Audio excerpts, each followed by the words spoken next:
মঙ্গলবার ফের গোপন খবরের ভিত্তিতে জোড়া সাফল্য পেল জিআরপি থানার পুলিশ। জানা যায়, মানব পাচারের মামলায় তদন্ত চালিয়ে শুক্লাল সরকার, প্রদীপ সরকার এবং বিশ্বজিৎ আচার্য নামের ৩ ব্যক্তিকে আটক করে পুলিশ। তাদের বাড়ি এয়ারপোর্ট থানা এলাকায়।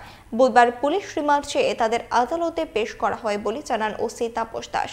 এদিকে একই দিনে রেল স্টেশন এলাকা থেকে আনুমানিক ৮১ কেজি শুকনো গাঁজা উদ্ধার হয়, যার বাজার মূল্য আনুমানিক ৫ লক্ষ টাকা।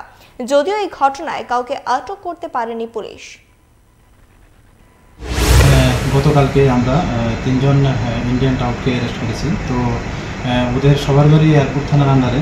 তো এরা অ্যাকচুয়ালি আমাদের একটা পুরনো কেসের সঙ্গে যুক্ত ছিল। আমরা অনেকদিন ধরেই তাদের খুঁজছিলাম। তো গতকালকে আমরা এয়ারপোর্ট থানা এবং 42 ব্যাটালিয়ন বিএসএফ এর সঙ্গে এবং আমাদের আরও সিস্টার এজেন্সি মিলে ৩ জনকে অ্যারেস্ট করেছে। অ্যাকচুয়ালি তারা ওই বাংলাদেশের থেকে যে অবৈধভাবে আসতো বাংলাদেশি নাগরিকগণ, তাদেরকে হেল্প করতো আর কি, এরকম লিঙ্ক পাওয়া গেছে।